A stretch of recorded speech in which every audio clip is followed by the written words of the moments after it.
সকলকে স্বাগত আরো একটি নতুন ভিডিওতে। আমরা সকলেই জানি যে রাষ্ট্রবিজ্ঞান বিষয়ের কেন্দ্রীয় বিষয় হচ্ছে রাষ্ট্র, অর্থাৎ রাষ্ট্রবিজ্ঞান রাষ্ট্র সম্পর্কিত সমস্ত বিষয় নিয়ে আলাপ আলোচনা করে। কিন্তু প্রশ্ন হচ্ছে এই রাষ্ট্রের উৎপত্তি কিভাবে হলো। এই বিষয়টি কিন্তু খুবই গুরুত্বপূর্ণ। মনে করা হয় মানুষ তার নিজের প্রয়োজনের জন্যই রাষ্ট্রকে তৈরি করেছে। রাষ্ট্রের উৎপত্তি সংক্রান্ত বেশ কিছু মতবাদ রয়েছে। তার মধ্যে রয়েছে ঐশ্বরিক মতবাদ, বল প্রয়োগ মতবাদ, মার্কসীয় মতবাদ এবং সামাজিক চুক্তি মতবাদ। তো এই সিরিজে আমরা প্রতিটি তত্ত্ব নিয়েই আলোচনা করব। তো আজকে আমরা সামাজিক চুক্তি মতবাদ নিয়ে আলোচনা করে দেখব যে সামাজিক চুক্তি মতবাদে কি বলা হয়েছে রাষ্ট্রের উৎপত্তি সম্পর্কিত বিষয়ে। তো চুক্তিবাদীরা মনে করেন রাষ্ট্রের উৎপত্তির ভিত্তি হচ্ছে চুক্তি, অর্থাৎ মানুষ চুক্তি করে রাষ্ট্রকে তৈরি করেছে। তো সামাজিক চুক্তি মতবাদের মূল তিনজন প্রবক্তা রয়েছেন, টমাস হবস, জন লক এবং রুশো। তো আজকের এই ভিডিওতে আমরা হবসের চিন্তাধারা নিয়ে আলোচনা করতে যাচ্ছি। হবস বলেছিলেন মানুষ নিজেদের প্রয়োজনের জন্য রাষ্ট্র তৈরি করেছিলেন। হবস একটি গ্রন্থ লিখেছিলেন যার নাম লেভিয়াথান। এই লেভিয়াথান গ্রন্থের মধ্যে হবসের চুক্তি সংক্রান্ত মতবাদের ধারণা পাওয়া যায়। আচ্ছা, এবার প্রশ্ন হচ্ছে রাষ্ট্র তৈরির আগের অবস্থা কি ছিল। তো হবস রাষ্ট্র তৈরির আগের অবস্থার নাম দিয়েছেন প্রাক সামাজিক। হবসের মতে রাষ্ট্র তৈরির আগের পর্যায় ছিল প্রাক সামাজিক, অর্থাৎ সমাজ তৈরির আগের অবস্থা। তো এই যে প্রাক সামাজিক অবস্থা বা প্রাকৃতিক অবস্থা, এই অবস্থাকে হবস বর্ণনা করেছেন এবং তিনি বিশ্লেষণ করে বুঝিয়েছেন যে এই অবস্থাটা কেমন ছিল।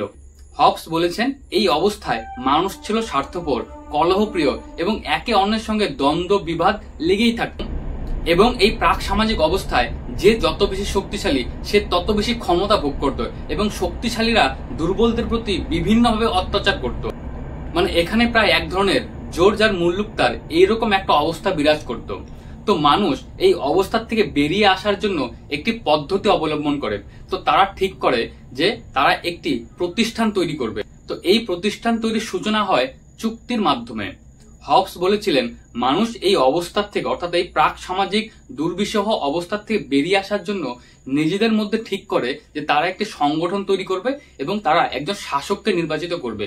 অর্থাৎ এখান থেকেই রাষ্ট্র তৈরির প্রথম পদক্ষেপ শুরু হয় বলে হবস বর্ণনা করে। হবস বলেছেন রাষ্ট্র তৈরির মূল উদ্দেশ্য ছিল মানুষের জীবন এবং সম্পত্তিকে সুরক্ষা করার। কারণ প্রাক সামাজিক অবস্থায়, অর্থাৎ রাষ্ট্র তৈরির আগের অবস্থায় মানুষের জীবনের কোনো সুরক্ষা ছিল না। মানুষ ছিল দুর্বিষহ এবং কলহপ্রিয়। তাই সেই অবস্থায় একজন ব্যক্তি অন্যজনের উপর আক্রমণ করত, অর্থাৎ একজন ব্যক্তি তার নিজের জীবনকে সুরক্ষিত রাখতে পারত না। তো তারপরে মানুষ নিজের সম্পত্তি এবং জীবনকে সুরক্ষিত করতে এবং নিজের বেঁচে থাকাকে সুনিশ্চিত করতে রাষ্ট্র তৈরি করে। এবার রাষ্ট্র তো তৈরি হয়ে গেল, এবার রাষ্ট্রকে পরিচালনা কে করবে। তো হবস এখানে বলেছেন যে রাষ্ট্র পরিচালনার জন্য সাধারণ মানুষ চুক্তির মাধ্যমে একজন শাসককে নির্বাচন করে এবং সেই শাসক নিঃশর্তভাবে চূড়ান্ত ক্ষমতার অধিকারী হয় সেই সমস্ত মানুষের ওপর শাসন কার্য পরিচালনার জন্য। আর হবস এই শাসন কার্য পরিচালনাকারী ব্যক্তির নাম দিয়েছেন লেভিয়াথান, অর্থাৎ এই লেভিয়াথান হচ্ছে ব্যাপক ক্ষমতার অধীনে। রাষ্ট্রের কার্যাবলী বোঝার জন্য আমাদের রাষ্ট্র তৈরির উদ্দেশ্যটাকে কিন্তু ভালোভাবে জানতে হবে। তো হবসের মতামত অনুসারে রাষ্ট্র তৈরির প্রধান দুটি কারণ ছিল। সেই প্রধান দুটি কারণ বা উদ্দেশ্য হলো মানুষের জীবনকে সুরক্ষিত করা এবং মানুষের সম্পত্তিকে সুরক্ষিত করা। এবার প্রশ্ন হচ্ছে সম্পত্তির অর্থ কি। তো সম্পদ বলতে সাধারণত সেই সমস্ত জিনিসকে বোঝায় যে জিনিসগুলি মানুষ ব্যবহার করে তার জীবনকে আরো উন্নত করতে পারে। ফর এক্সাম্পল, কোনো গাছ হতে পারে, কোনো ঘরবাড়ি হতে পারে এবং অন্যান্য যে কোনো জিনিস হতে পারে যা মানুষের জীবনে কোনো ভ্যালু, অর্থাৎ কোনো গুরুত্ব অ্যাড করে।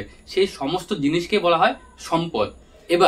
এবার প্রকৃতিতে কিন্তু নদী রয়েছে, নদীতে ব্যাপক পরিমাণ জল রয়েছে এবং নদীতে যখন জল প্রবাহিত হয় সেই জলের সম্পূর্ণ মালিকানা হচ্ছে প্রকৃতির। কিন্তু কোনো একজন ব্যক্তি সেই নদীর থেকে যদি এক বোতল জল তুলে নেয় তাহলে সেই এক বোতল জলটি সেই ব্যক্তির সম্পদে পরিণত হবে, কারণ সেই ব্যক্তি সেই এক বোতল জল নিজের শক্তি প্রয়োগ করে লাভ করেছে এবং লাভ করার পরে তার একটা ইন্টেনশন আছে যে সেই জলটাকে নিজের কাজের জন্য নিজের জীবনে ব্যবহার করবে। তো রাষ্ট্র সেই সম্পদটাকে ব্যবহার করার এবং সুনিশ্চিত করার দায়িত্ব গ্রহণ করে। তার পাশাপাশি মানুষের জীবনকে সুরক্ষিত করার দায়িত্ব নেয়। কারণ কোনো ব্যক্তি যদি বেঁচে না থাকে তাহলে তার সম্পত্তির অধিকার দিয়ে কি বা হবে। তো অধিকার ভোগ করার জন্য কিন্তু মানুষের বেঁচে থাকা একান্ত প্রয়োজনীয়। তো এইভাবে রাষ্ট্র সৃষ্টি হয় এবং এরপর রাষ্ট্র আধুনিক রাষ্ট্রে রূপান্তরিত হয় এবং আধুনিক রাষ্ট্রে আমরা কনস্টিটিউশন বা সংবিধানের প্রভাব দেখতে পাই বা সংবিধানের উপস্থিতি দেখতে পাই, এবং সেই সংবিধানে কিন্তু মানুষের বেঁচে থাকার অধিকারকে সুপ্রিম অধিকার বলা হয়েছে, অর্থাৎ সর্বোচ্চ আইনি অধিকার হিসেবে স্বীকৃতি দেওয়া হয়েছে। এখানে আমরা ভারতের সংবিধানের কথা বললে আমরা ভারতের সংবিধানের আর্টিকেল 21 এর কথা বলতে পারি, এবং এই ধারা অনুযায়ী একজন মানুষ স্বাধীনভাবে বেঁচে থাকার সর্বোচ্চ অধিকার লাভ করে, এবং রাষ্ট্রের দায়িত্ব হচ্ছে সেই সব মানুষের বেঁচে থাকার অধিকারকে সুনিশ্চিত করা। Thank you for watching this video.